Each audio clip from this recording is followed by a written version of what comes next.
Good morning, everybody. How are you today? So today we continue our chapter. Please focus on grammar through discourse. I hope you guys understand the word discourse. So what does discourse mean? Discourse is a written or spoken text. Okay, this is you call discourse. So usually in discourse, there is a purpose of communication, okay? So if you say discourse, there is a communication purpose in there, okay? Now, let's look at it. In this chapter, we will consider the use of discourse to draw learners' attention to L2 target forms. So in this chapter, it means that we actually focus on teaching grammar through the discourse, okay, through the discourse. So it means that we will get students to actually learn grammar through the communication, okay?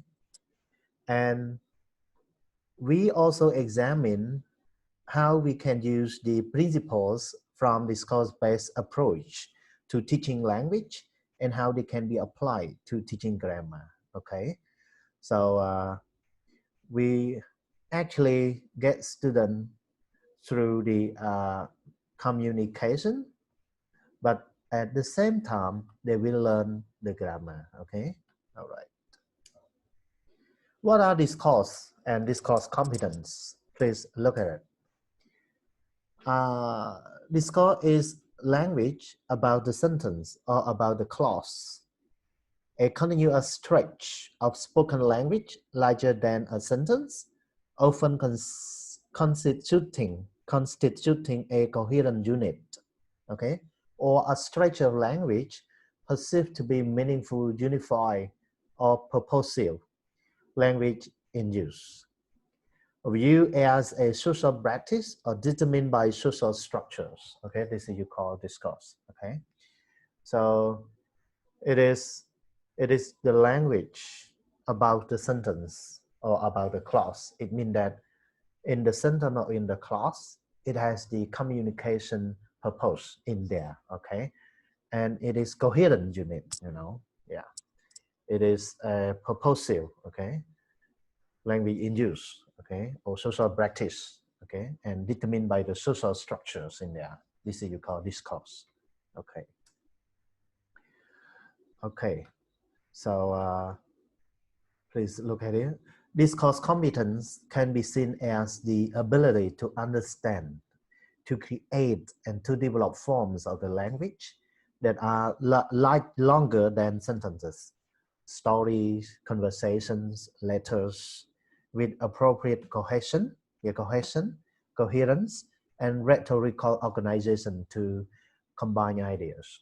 Rhetorical organization, it means the organization of the ideas, yeah, of the ideas, that they actually combine the ideas, okay? So how you make the idea flows in a logical ways, this is part of the discourse competence, okay? And cohesion and coherence, it's about the linking words, linking ideas, how you use pronouns to actually link ideas. These are all the discourse competence, okay? All right.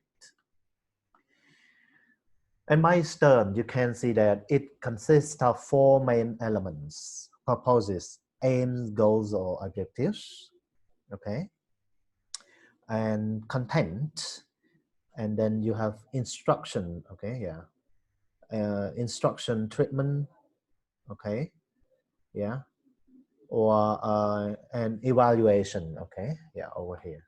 So these are all the elements of the discourse, yeah.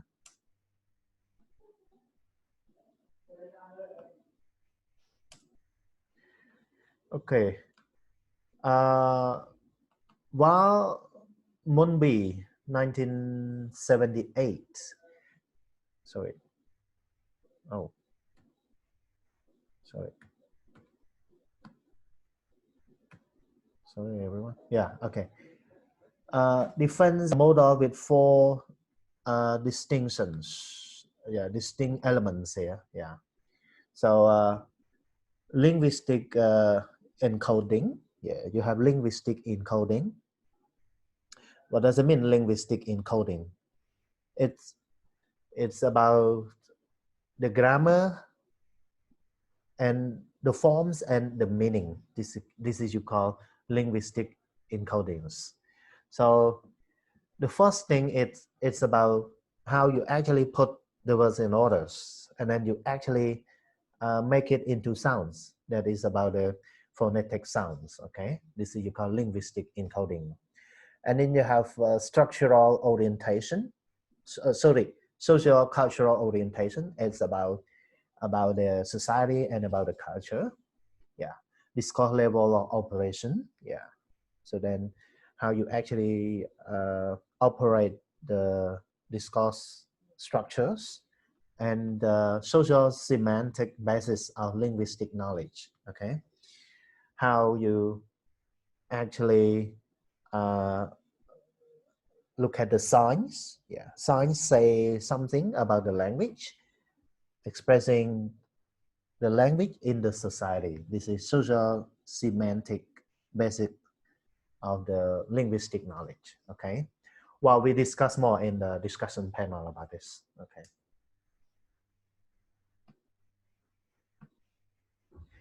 and then we look at sentence level versus discourse level grammar. Sentence level grammar refers to parts of speech. Yeah, parts of speech, tense, phrases, clauses, and word order. This is you call sentence level grammar. While grammar instruction might start with the sentence level instruction, it also incorporate grammar in context. Okay, yeah, okay. For the discourse level grammar, it's just like it's more than that. How the grammar convey the meaning in that sentence. Okay, please look at here. Okay, everyone. Discourse grammar is a grammatical framework that grew out of the analysis of spoken and written linguistic discourse. Okay, yeah. So discourse analysis and grammar study familiar terms like clause, pronoun, adverbial and conjunction, and attend to adverbial and conjunction, and attempt to relate them as to a less familiar set of terms. Theme, rim, reference, anaphoric, in order to make link between grammar and discourse. Okay, yeah. So they actually make link between the grammar and the discourse. Yeah. So the grammar convey the meanings, and the meaning here express the purpose of the discourse, what it means. Okay, over here. An important distinction is also made between grammar as syntax and grammar as languages. So one is grammar as syntax. This is a sentence level, yeah, grammar as syntax, and grammar as languages. This is the discourse level grammar. Okay, grammar as syntax refer to the ways in which words are arranged in a phrase, clause, or sentence, and rules governing these arrangements. While grammar as languages, however, refers to the ability to understand and use grammar in a communicative discourse. Okay, this is grammar as languages refer to the discourse level grammar. Everyone, yes? Okay. Look at below example. Look at it. When someone riding on a bus or a train asks a person who is seated and has put his or her bag on the next seat, and then asks, is this seat taken? The speaker is requesting that the bag move in order to sit down. Okay, this is quite pragmatic. This is kind of quite functional language. Okay, and does not expect the answer. No, it isn't. Although it would be semantically correct. In this example, syntax does not convey the actual meaning of the utterance, and the learner must understand the communicative context. So the communicative context here, it means that, would you please take this bag away, or would you please move this bag because I want to sit here. But here the syntactically correct grammar is here. If he say no, it isn't. But if you look at the communicative context for the discourse grammar level, it's not correct here. Okay. Okay. So the need for a discourse-based focus on grammar teaching. Okay. So we look at here. A key concept in the connective series or the font F. You remember font F, okay? Font F is the combination of the focus on grammar and meaning teaching, okay? This is font F. Is the importance of frequency of learner exposure to a target item, okay? So this is the key concept of in the connective series of font F, okay?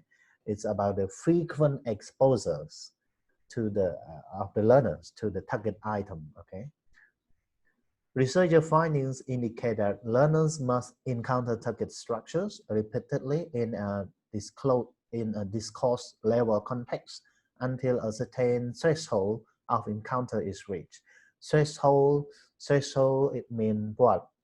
Threshold means the level that they need. This is called threshold. So a certain threshold means the number of the things or the number of encounter that the learners meet again and again. This is called threshold. Okay, right. So the need for a discourse-based focus on grammar teaching. The form often becomes incorporated into learners' interlanguage system. Okay, yeah. So just like over here, the grammar actually combine well with the interlanguage system of the learner. Okay, so learner can automatically use the forms well without hesitation. Only discourse level input can provide learners with repeated authentic examples of these important forms, and the only discourse level in output can give learners the necessary chances to produce the new forms. Yeah, okay, over here.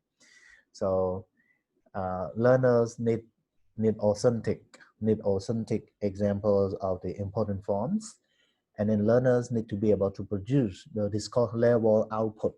Okay, the discourse level output to make the new forms. Okay. Now we look at corpus linguistics and a focus on grammar. Okay. What is a corpus linguistics? Corpus linguistics is a study of language as expressed in corpora, samples, or real-world text. Okay, yeah. This is the study of language as expressed in corpora. Corpora means samples. Okay, yeah, samples of the real-world text. Okay, so corpora, corpus is quite authentic study of the real world text. Okay, corpus linguistics propose that reliable language analysis is more feasible, more possible. Yeah, with corpora collected in the field in its natural context, really, yeah, real world, and with minimal experimental interference. Yeah, with less and less interference over here. Okay, yeah, without a lot of hesitation over here. Okay, yeah. So one form of corpus-based grammar teaching deals with grammatical variations, asserting its importance in L2 teaching. Okay, yeah. So over here they want to stress the importance of different corpus-based grammar teaching.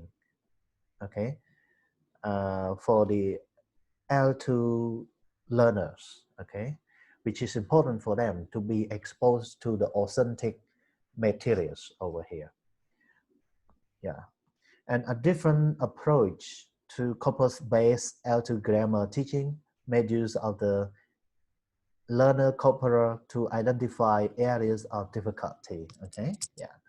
So the corpus-based L2 grammar teaching will actually look at the areas of the difficulties for the learners so that they can actually find solutions well. So corpus linguistic and a focus on grammar. Place for corpus linguistics in applied linguistics. A means to explore actual patterns of language use. Yeah, okay, over here. A tool for developing materials for classroom language instruction. Yeah, to explore different questions about language use. To provide powerful tools for analysis of the natural languages, and to give an insight. An insight means to explore, to look closely, okay, about how language use varies. Language use vary means changes in different situations. Yeah, so with different situations, the language actually changes. Okay, yeah. Look at grammar patterns. It shows the correspondence between the use of a grammatical feature and some other factor in the discourse or situational context. Okay, yeah. So it's just like it's like what? It's like it correspond differently, yeah, according to the situation in different contexts. Yeah. Or coffee at yeah.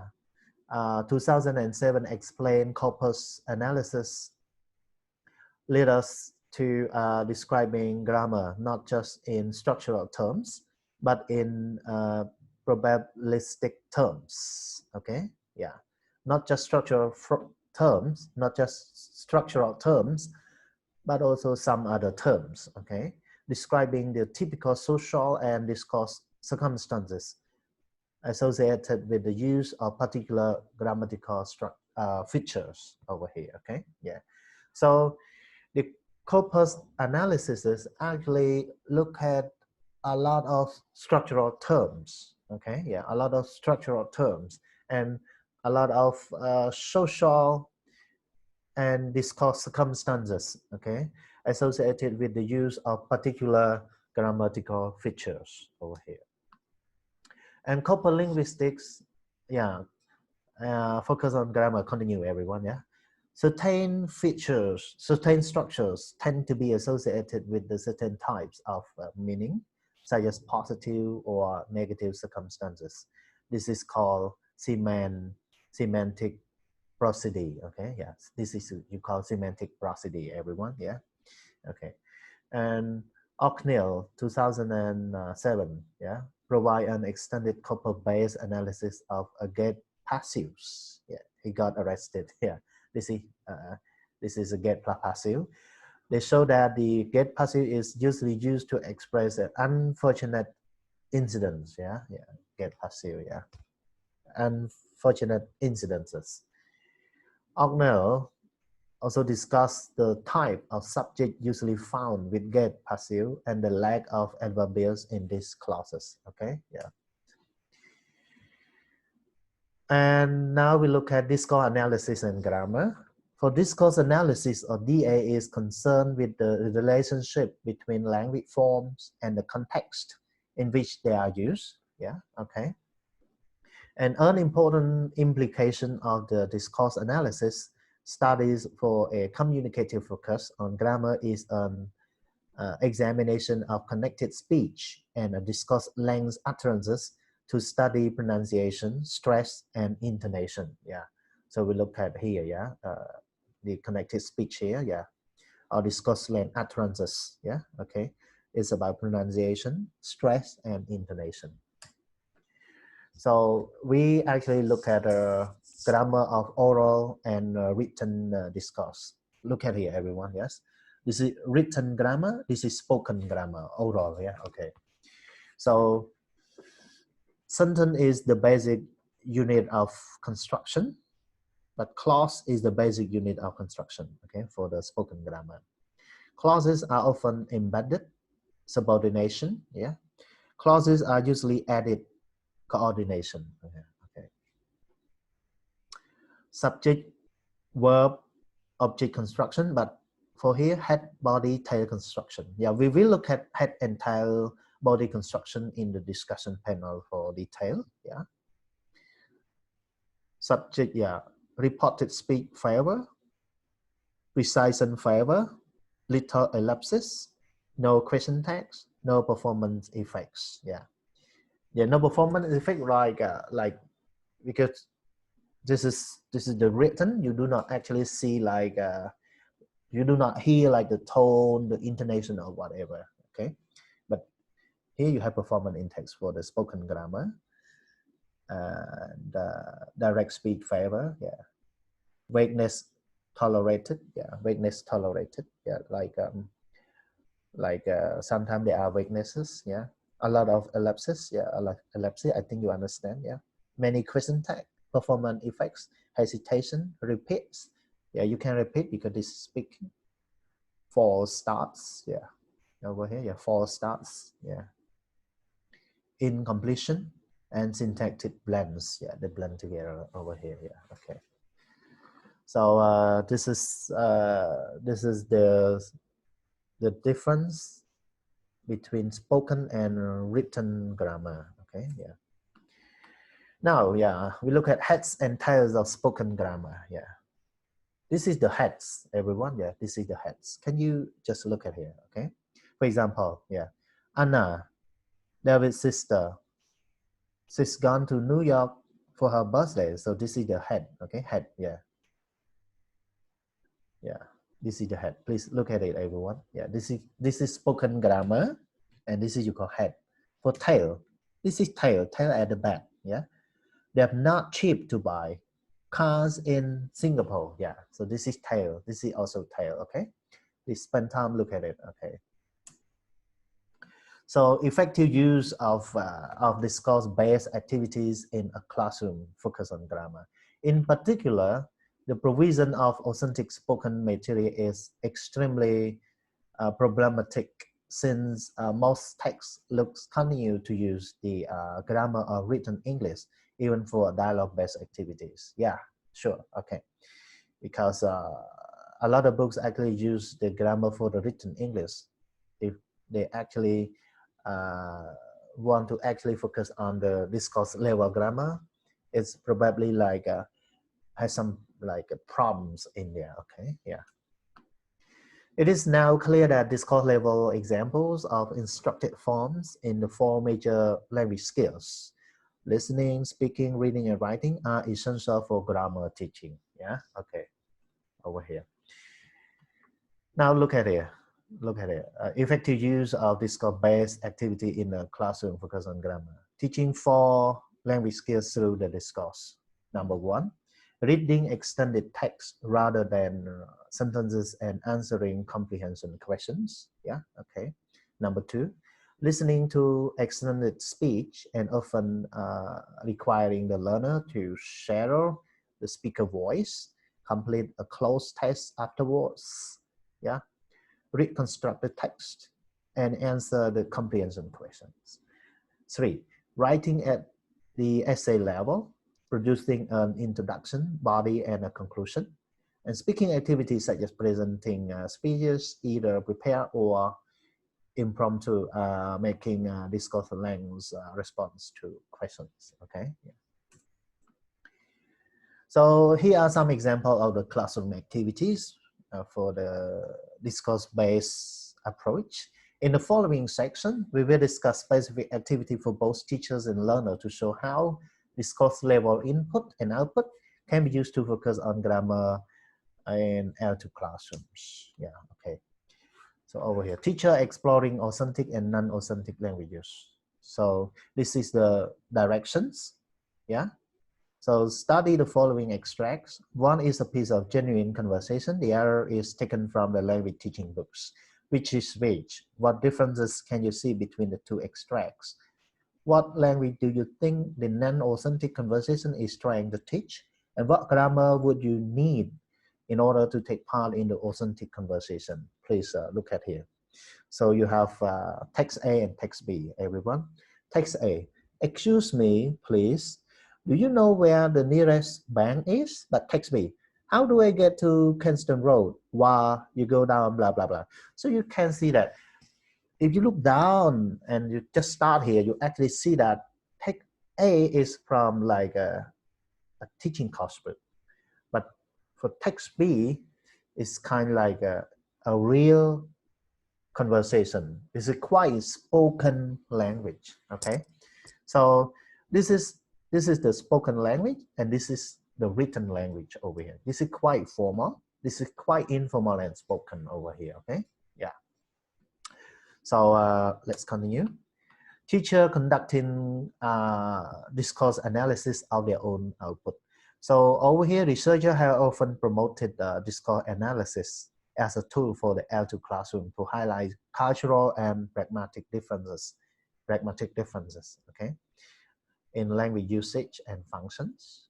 This tool can also be used to assist grammar instruction. The teacher can conduct the following activity in order to increase his or her awareness of the impact of teacher classroom discourse on learning participation and language use. So sometimes you actually ask students to actually analyze the text and then ask them to actually highlight the differences in cultures and in pragmatics, okay, in the language that they are in the text, okay, the functions, okay, over there, yeah. So this is the end, everyone. In conclusion, this chapter has considered recent changes in L2 classroom pedagogy regarding the relationship between grammatical structures and their discourse level function, and some other significant points like corpus linguistics, discourse and discourse competence, and spoken and written grammar. Okay, so here are the discussion questions which we will discuss in the panel discussion. Thank you everyone for your attention. See you soon.